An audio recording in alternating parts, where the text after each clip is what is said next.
Hello, my name is Claudia Gutierrez. I'm a master's student in applied linguistics and English language teaching by the University of Guanajuato. In this video, I'm going to evaluate an online application called Basu. This analysis is going to be based in users' perceptions, interface design, and pedagogical design. In order to have a more complete view of this evaluation, it is suggested to the viewer to access to the questionnaire, where you can find the web page to download this application to your computer, or you can also get it from app stores to your cell phone. In this questionnaire, you can also see the password and username used to access to this app and have this evaluation. It's important to highlight that this premium account is going to be available only until October 17th. 2017. So this evaluation is going to be divided in four main sections. The first one is implementation and user information. The second one is the interface design. The third is second language learning task, and the fourth and last one is acquisition and pedagogical foundations.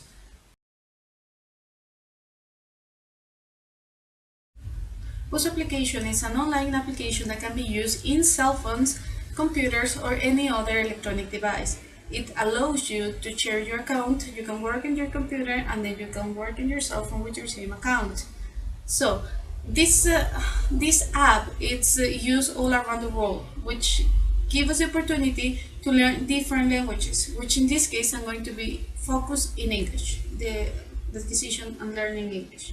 So Boso bases its content in the Common European Framework. It gives access to different material for learners using A1, A2, B1, and B2, with access as well to English with specific purposes, as it is the case of English for business and vacation. So the presentation of this content is based on presentation, practice, and production, which means that learners, in any of the levels they want to learn, they are going to have this grammar presentation. They are going to receive the grammar explanation or any tense that they are trying to learn, and then they are going to have some control exercises and then some semi-control exercises which will be corrected by the app. It also provides the opportunity to have this collaborative learning where learners can have these semi-control activities where they can describe a picture. They are required to give certain information. It can be written or oral production, and this is going to be sent to the net, where some other learner, whoever's want to see this content, has the opportunity to correct what's written. Okay, so it aims to peer correction. So the first thing that we can point out there is language learner fit. Well, yes, we can say that it is fit, since it is it has these patterns. It tries to follow these patterns of the Common European Framework. So we have these separations of structures in language. So if the learner knows the level that he or she is, or if they take this quick exam that they have over there, where they can give you the level that you're supposed to have, learners can see this level and access to the language that is going to be useful, that is going to fit them. Okay. However, this does not necessarily follow the developmental stages, since the language that is presented there, it's controlled and corrections are controlled. This does not allow learners to necessarily negotiate these developmental stages. So, well, these apps can be controversial because sometimes it's difficult to know if we can apply them as teachers. What is the role of the teacher in the use of these applications? Can we implement them in the classroom? Busuu application, it doesn't give you very options to implement it in the class. You can do it, but I wouldn't suggest to do it very often. You can use it as a practice, as a review of certain structural vocabulary that the app provides you. So if you already saw simple present, past perfect, or any other tense, you can use this app as a part of the review. Okay, so uh, as well, this is in the teacher role, but as a student teachers, we saw with Chapel 2001 that there are some inconveniences with teacher students who just begin with teaching. They don't really know how to manage a class. They don't really know how to manage a classroom. So we can use post application uh, to help students, also to help teachers and students to develop a class. That is to say, they can give this app for students to work on it while they try to learn this classroom management. The well, if we continue with this line of learner fit and developmental stages, we can consider that learners can have this the motivation and decreasing motivation with this error correction that the apps provides. Since it is very close, all the answers are already provided, so students are not going to have this chance to negotiate the answers that they are going to give to the app. So at first, it can create this feeling of engagement with the app because they are going to be excited, or they might be excited about having an answer, the correct answer in just a moment. However, since there is not this negotiation in learning, this can lead to a decrease in the engagement, since the students um, can feel that they are not acquiring the language that they are supposed to in the way they are supposed to acquire it according to the app, which is not follow these developmental stages in learning. Okay, now let's talk about interface design. In relation to the interface design, it is easy to navigation.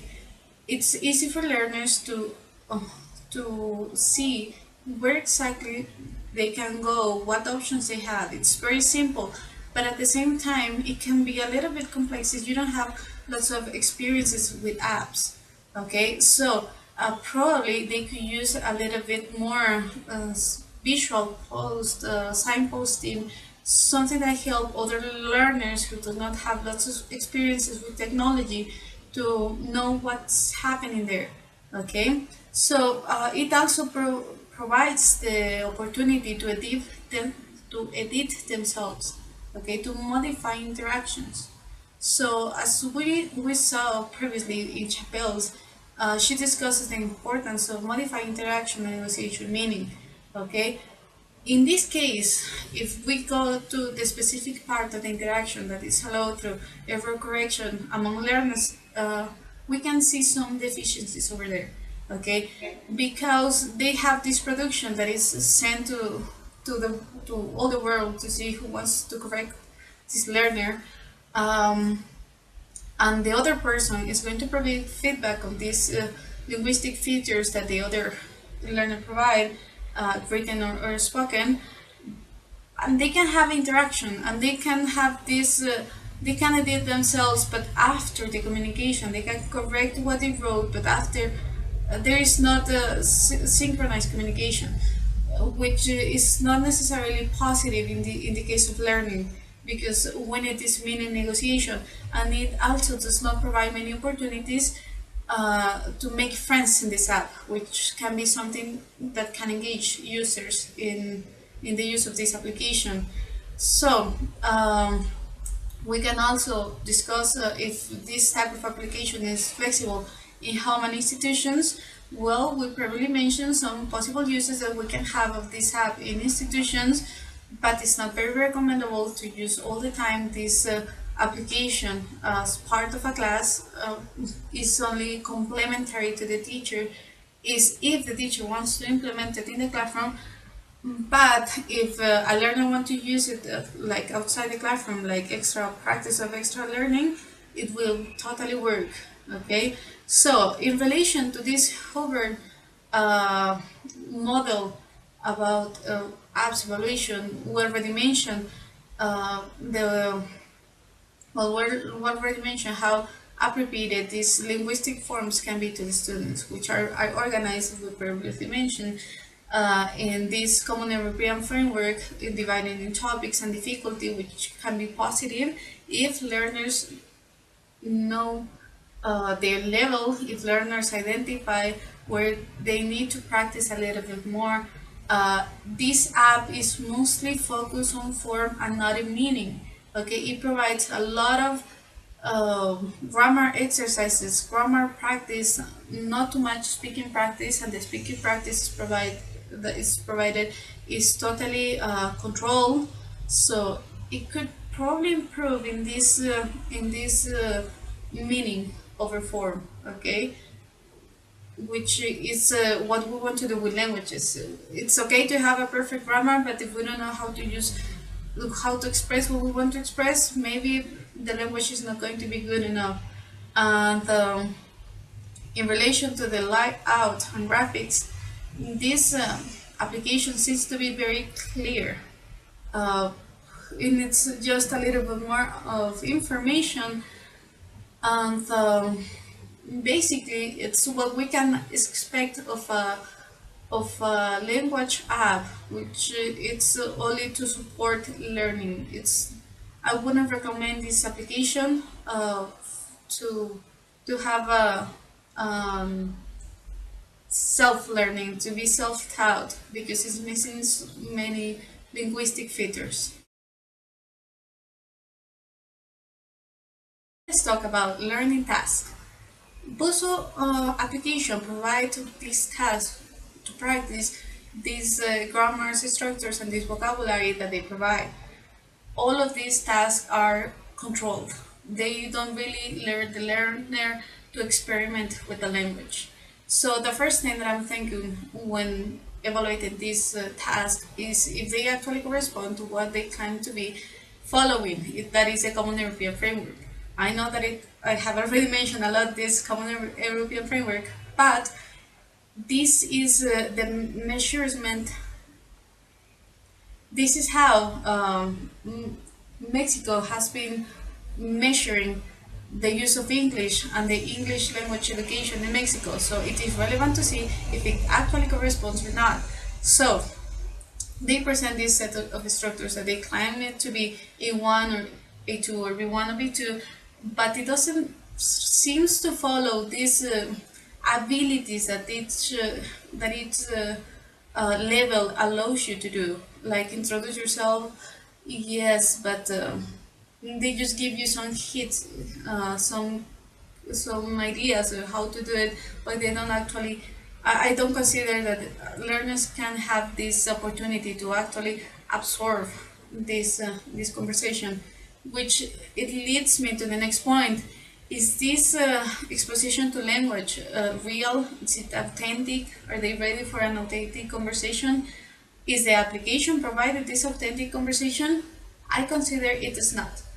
It is very controlled. Language over there, it's very controlled. Exercises are very controlled. So it is possible that learners, if they have to face these situations in a real life environment, they are not going to be able to express what they have learned because it doesn't give you the opportunity to see real life English, real life language. So it might be a problem for learners when they have to actually use this language that they have been learning in this application.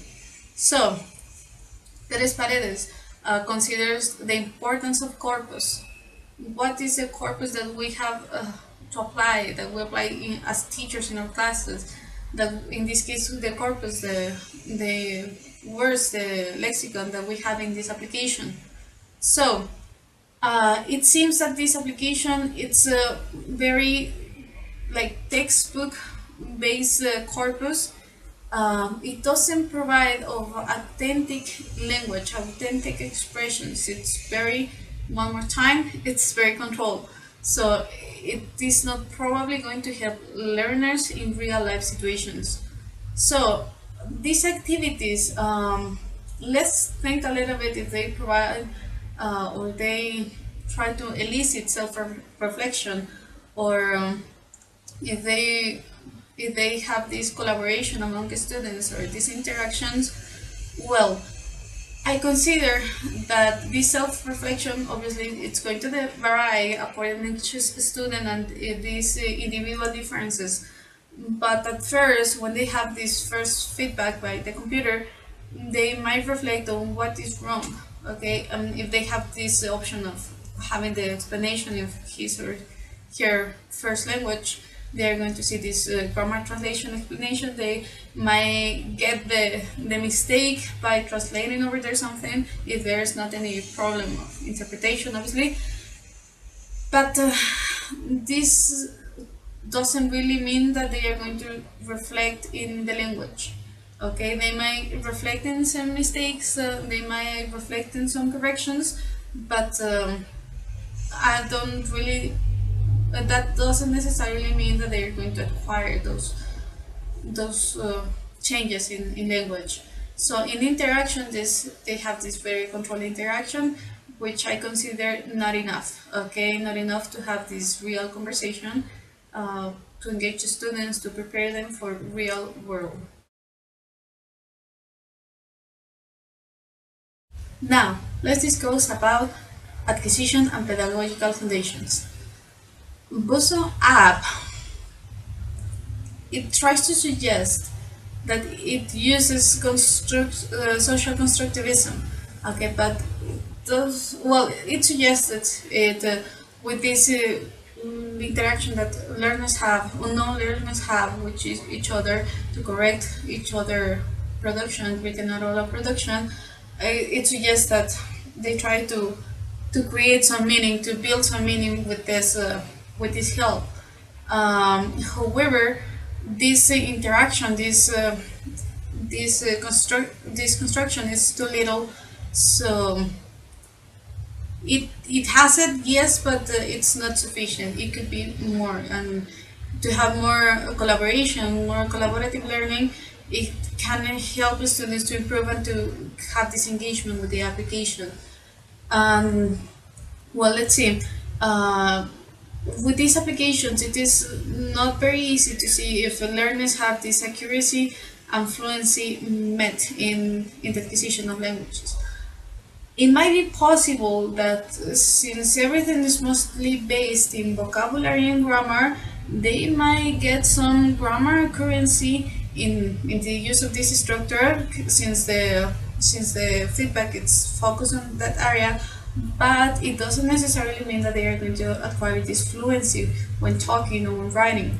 So they can have these correct structures, they can acquire it, but fluency is not something that this application works.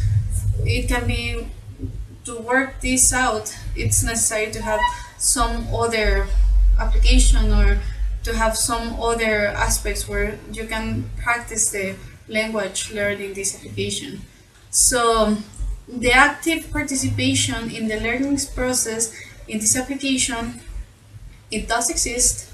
Students are involved. They get to know if they have this knowledge of A1, B1, B2, if they have these lessons, if they approve or they don't, if how often they do it. Okay, so it is an app. They work on their own. Okay, it's not necessarily to have a teacher over there to tell them what to do. It is possible to have it, but it's not necessary. And this active participation in learning can provide students engagement. But since this application does not provide a lot of opportunities of different practice, everything is very repetitive, presentation, practice, and production, this can lead to a disengagement.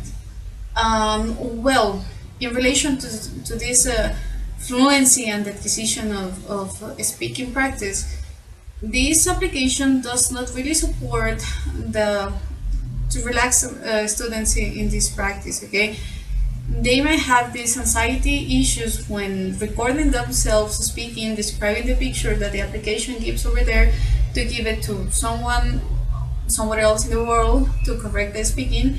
So if these individual differences that each student has, if it's an introverted person, They may have this anxiety. They don't want to participate because they are going to be exposed, or if it's a risky person and they have this low profile, they might send it, but this application does not really support this anxiety control. Okay, so it is possible to see that the pedagogical foundations that this application uses is mostly grammar translation if the first language is used for the explanation, and then they are trying to acquire the second language.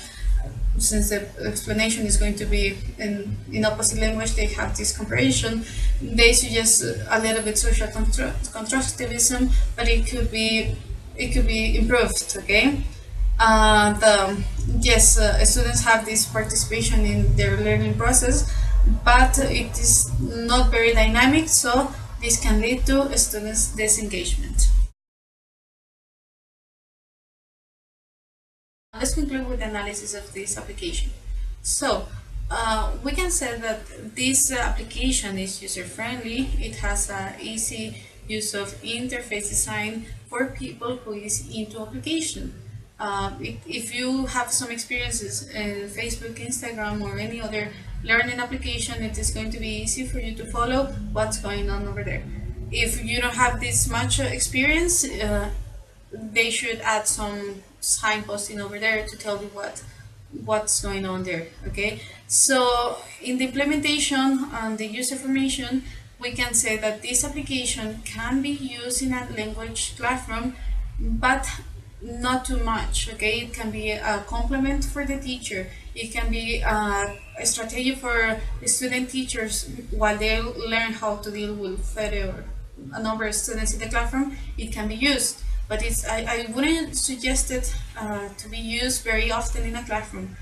In relation to learning tasks, they can be useful, but they will not help a lot in the complete acquisition of a language. It is useful to have a grammar explanation, some exercises, some control practice, but if you really want to have fluency in a language, if you really want to learn how to communicate, this can be used as the base of learning, and then you can improve in another application, in a language class, in particular class. You can self-taught yourself, you can have some other conversations. You can use it, but it's not going to solve your language problems. And in relation to the acquisition and pedagogical foundation, it to me it relies a lot in grammar translation.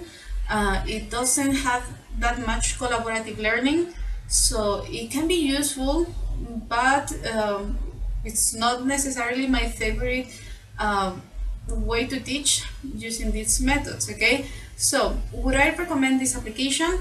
It depends of what you aim to, what you want to do, what's your aim in your language.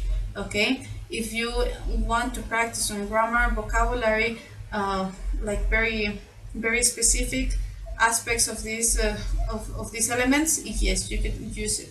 If you are looking for some fluency in speaking, if you want to have some more practice, probably this is not going to be for you.